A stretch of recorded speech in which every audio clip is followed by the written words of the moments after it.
Hey there, it's Carrie Rhodes here. Welcome back to my YouTube channel and a new card making video. Today I am super excited to be part of the Simon Says Stamp STAMPtember celebration. I have received one of their exclusive stamp sets, and it is the Circle Sayings set, and I'm going to be making some cards with this and gel press prints inspired by circles. So we're going to make some gel press prints and make 3 cards in today's video. So thank you for joining me. If you're new here, feel free to subscribe. I have new card making videos all the time. So with that being said, let's take a little bit closer look at the stamp set to get us started.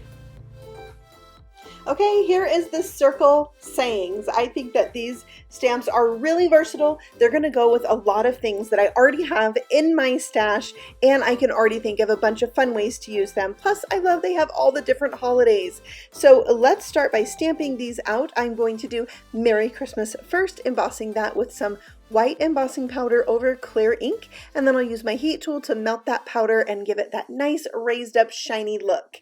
And I'm going to show you each of these embossed with white as well. So we have Happy Thanksgiving. The next one is Happy Birthday. You gotta have that one, right? And then we have a Sending Hugs image. So that can go for lots of different occasions, which I enjoy having. And then we have Happy Halloween on purple paper, of course. And then our last image is Happy Valentine's Day. So this set is gonna take you all the way through February and all of those fun holidays. Now, the cool thing about this set is that you don't need to buy a coordinating die set, because all you need is a circle die or a circle punch. This circle is about 2 inches in diameter that I die cut mine with, and that is gonna be really easy to find if you already have circle dies or punches at home. Okay. Because of the Circle Sayings, I decided to make backgrounds on my gel press inspired by the circle. So we're going to make a ton of backgrounds. I've got my gel press, my brayer, some cheap, inexpensive, lightweight white cardstock, and acrylic paint. So for my first background, I am going to put some green paint on my 5x7 gel press, and I'm going to spread that out using a brayer. Now I have a second gel press there on my right, and that is what I'm going to use to clean off my brayer. Sometimes I do this on a piece of cardstock, but you a lot of times get a cool background on that too. So for my first circle object, this is a found object from my home. You're supposed to suction cup this to the back of your phone, and you can set it down and it'll be like a little holder for your phone, so you can like watch a video on it or something like that, FaceTime. And so I thought it would be fun to try this little suction cup on my gel press to create texture and interest in this background. And sure enough, it is pretty cool. Now I had a ton of paint on there, more than I really needed, so I went ahead and brought in another sheet of cardstock and picked that up as well. And I have another cool background, but as you can see, there is still paint on that gel press. So here's like my favorite thing to do on my gel press: to pick up dried paint. I will have some white acrylic paint as a very thin layer, brayering that across there. And then this time, when I put my paper down, I want to leave the paper on there until it's completely dry. That's going to take about 5 minutes, and it really depends on like the humidity in your area. So you might need a little less time or a little more time. And then it can be really harder to pull off of the gel press when it's completely dry. So use your muscles, and these are always my favorite prints. Here's the one print I took off of the gel press I used to clean up my brayer, and you can see that has a lot of visual interest in it too. So here's all the backgrounds made with my cell phone pig. I don't know what to call that circle thing. Let's move on to another circle object on the gel press. So first I'm going to add just orange paint and brayer that across, cleaning off my brayer once again onto my second gel press. Now that gel press is like full size, like 8x10, and I'm using it again to clean off my brayer. Then I found this little lid. It has like a little divot in the top. I think it's covers a spray bottle, and I thought it would be really cool to have like a circle inside of a circle. Now sometimes when you're using found objects like this on your gel press to pick up paint, then it can be really saturated with paint and not give you as good of an impression after you use it a little while because it has paint stuck to it. So it's good to have a little scratch paper to clean it off on, and oftentimes that paper can be used as another print. So if you're strategic about it, you might find that you like this clean off print, so to speak, as much as your regular print. Now this took a long time to fill up my gel press print, so that's why I didn't get a complete print. Some of this had already dried. So we can do our technique of picking up that paint with another layer of paint. So this is going to re-moisten that paint that's already there and allow me to pick it up. So I'm going to let that set again for about 5 minutes. I just kind of go away, do something else, come back. And if you feel the paper and it feels like a little bit damp, you know to wait and come back, or cool to the touch. So there's my second print, always like super cool. I always love the second print, probably more than the first. And you can see it lightened up the color a little bit by adding that white. Okay, now we're on to print number 3. I'm going to do some brown paint on this one. This paint is a much looser paint, not as thick as the first paint I was using. And I have this like really tiny sponge dauber and it's so well used. I thought it would be fun to get a neat look by using this sponge on my gel press. And again, I'm going to clean it off as I go. I'm putting it right over the top of those orange circles. I thought, you know, maybe something cool will come out of this. I don't know. You tell me what you think. Does the circles this sponge make kind of look like if you were playing bingo and you have those like bingo card marker like pens? That's what I think. Okay, so there's the print. I think it's really cool. It's like those circles are like really fuzzy, but there's still paint there. So we're going to add some white paint to this. Again, I'm going to do this almost every time. Like I said, it is my favorite technique to do on my gel press. So you'll see me do it a lot of times. Again, you have to let it dry, but look at this amazing print. You can see it pulled up the orange paint from our previous print. That's how cool this technique is. So something really fun to play with there. And again, you could use this paper right here that I cleaned my, my items, my objects off on. Okay, now here's another fun thing you can do with that dry paint. Instead of putting the paint directly onto your gel press, try putting a stencil down first. In this case, this polka dot stencil. So I'm brayering on my white paint in this stenciled pattern, and that is going to just re-moisten the paint in those polka dots. So again, I need to let this paper sit for 5 minutes, and I have paint left over on that stencil that I can pick up with this print, and it's going to give a really fun look. That was actually Brayer cleanup paper as well. So I've got the polka dots on there with the brown background. Okay, it's been 5 minutes. Let's see what this print looks like just picking up paint in those polka dotted areas. And it is so cool to have those grungy little polka dots. I love it. This is going to go great with images from this stamp set. So now I still have more dried paint there, so I have another opportunity to pick up a really cool print. So this time I used some buttercream, just a slightly more yellow tint than white, to pick up my paint, and I used a book page I got from a book that I purchased at the thrift store, and it's going to give me an amazing print having that text show through in the background. I love this print. This is so cool. Okay, I had to do bubble wrap. The little circles on bubble wrap make the coolest prints. It's my favorite object to make prints with. Maybe that and burlap I love too. But I had to do it. The circles are just so fun, and they give you a little crinkly circle. It's really organic looking. I think it's so much fun to do bubble wrap on a gel press. If you haven't done it, you have to try.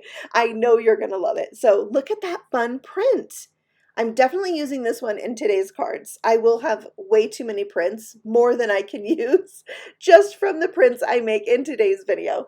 But I'm going to pick up the paint, this time, that leftover paint with some bright pink paint. And let's just see what we get. Sometimes you have to play and figure it out. And usually there's always a way to use a print, even if it doesn't come out how you expected. Like this one, I thought you'd be able to see the bubble wrap print on here a little bit better than just when I'm holding it up close to the camera, but it's still a fun print, and you can stencil over it, you could gel press over it again, die cut it, lots of things. Okay, here's another oldie but goodie, a toilet roll tube. So this time I'm using 3 different colors of paint, and what is fun about this is that you can make an impression in your lighter color paint and move it over to the darker side, or vice versa. So that's a really cool thing about doing different colors of paint on your gel press.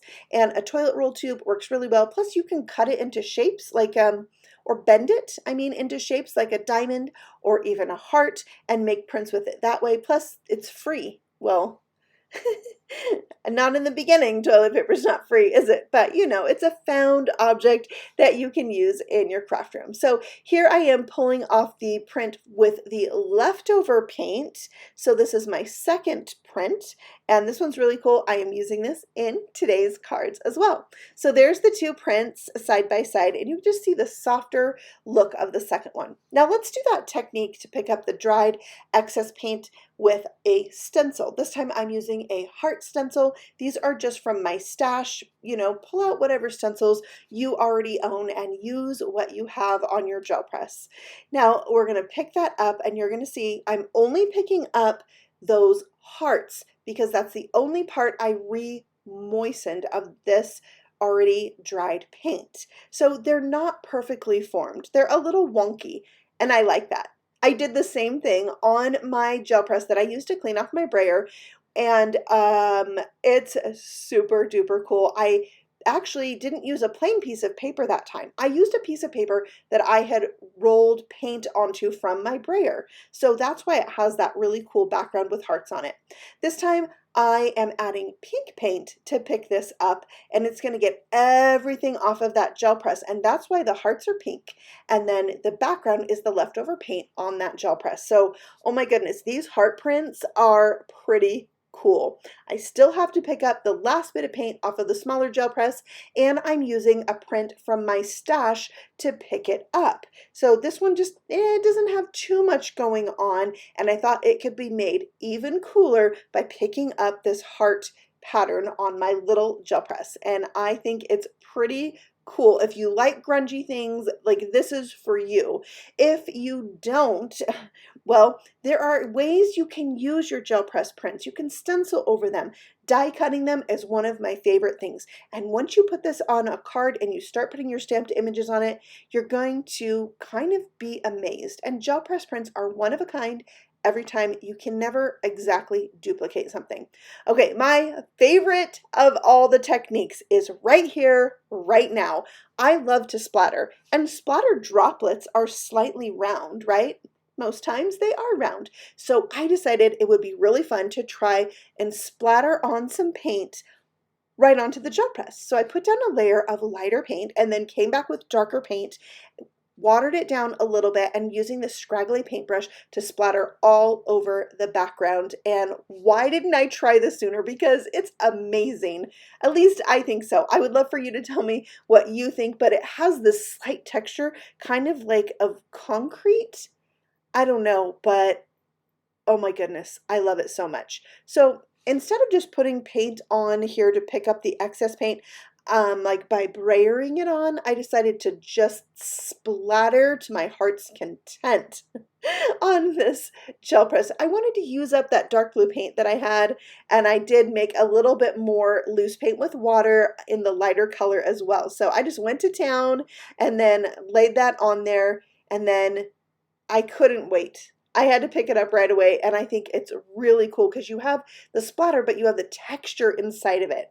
Okay, so now I decided let's just do a layer of paint where I brayer it on, and I'll tell you, this print surprised me the most because there was still red in the background and on that plate. So I picked up some red in there too.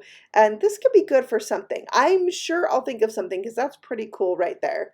So there are the 3 prints we just made. And now I thought it would be fun to look back over all of the prints that I made in today's video.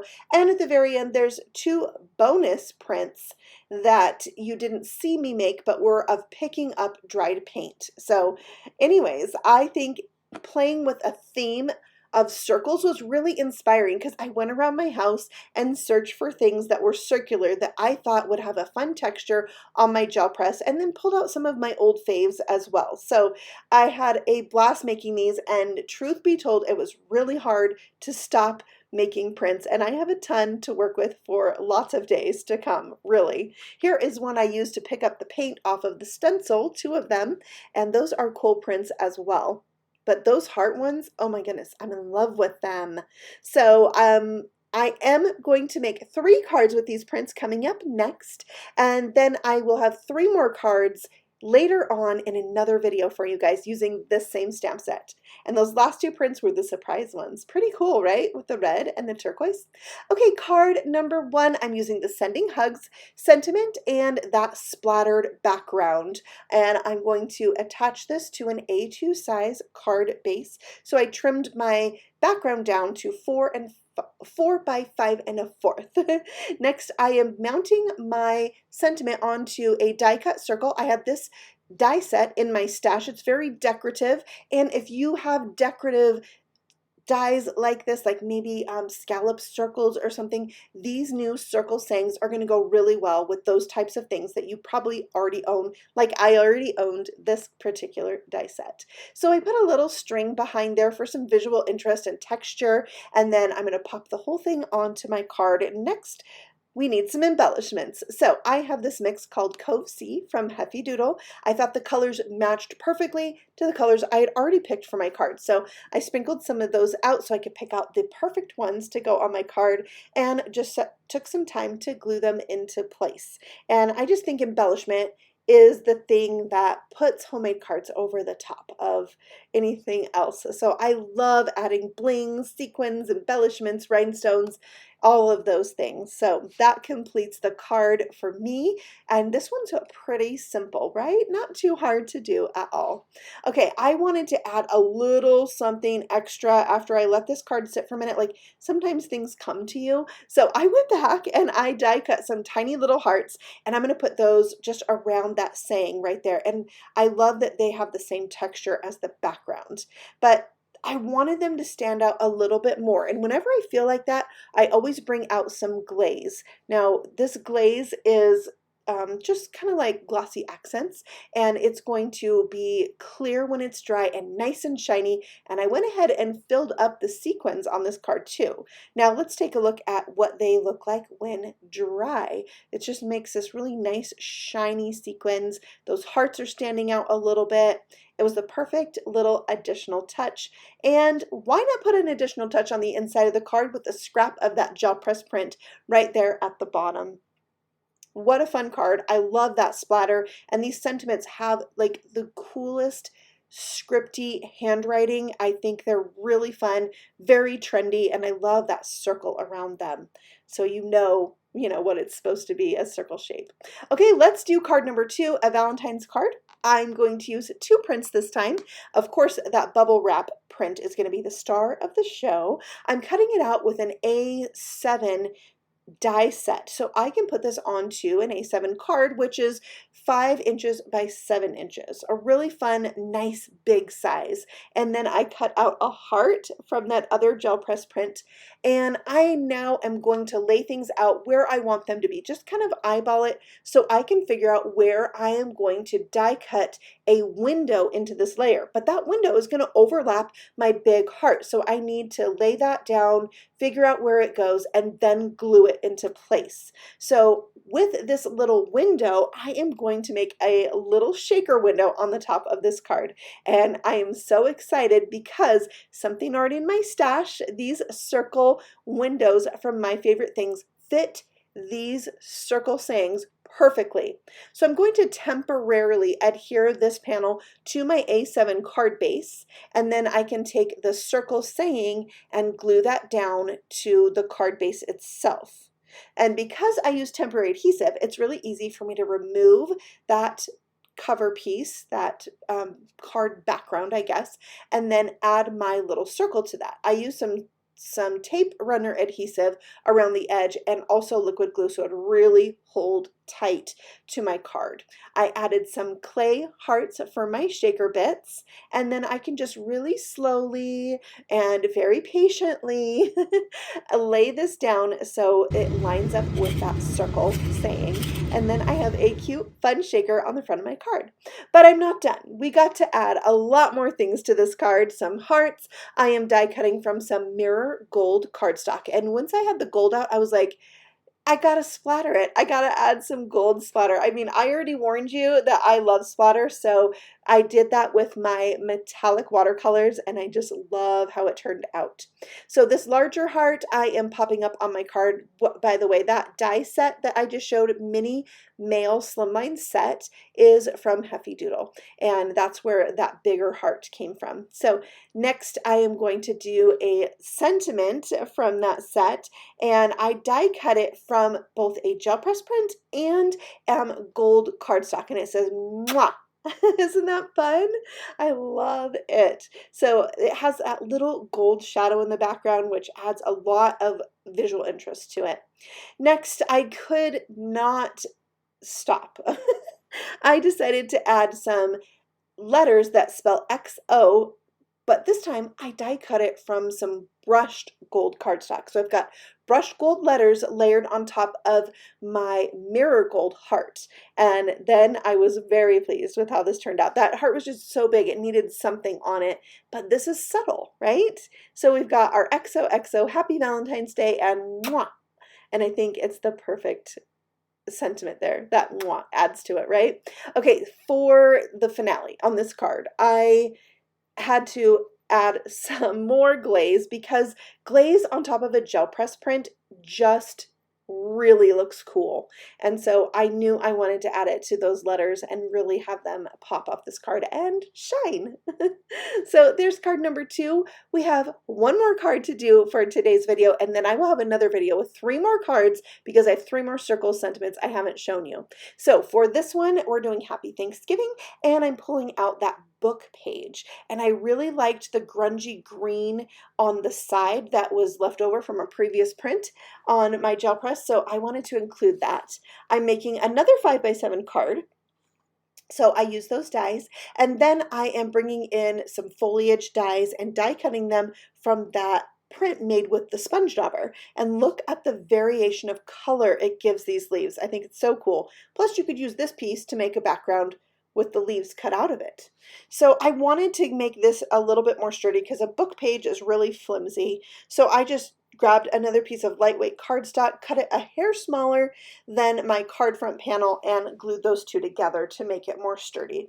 I added some corrugated cardstock through the middle, and I'm going to just glue down these leaves so that the ends are tucked behind that strip. So liquid glue is my best friend for this part of the card.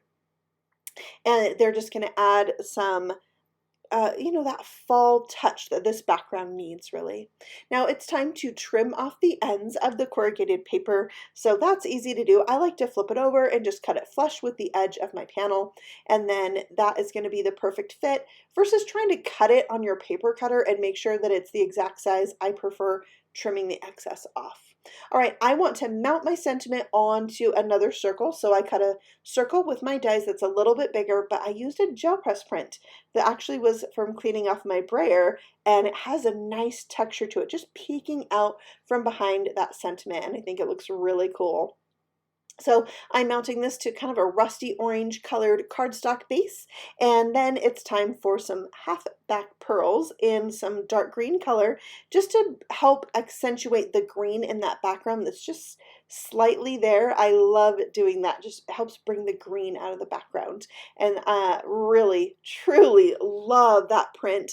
It goes so good with the Happy Thanksgiving, and I think you can see how you could easily use these sayings with stuff that you already have. You know, sometimes you don't want to go out and buy a Happy Thanksgiving stamp set all on its own, but there are times you just need a Happy Thanksgiving stamp. So this is a perfect set for that. I hope you are enjoying STAMPtember. I'm going to have a link to my blog in the description box below so you can check out the code you can use to shop for a freebie during STAMPtember. So check that out, and I will see you guys again very soon on the next video.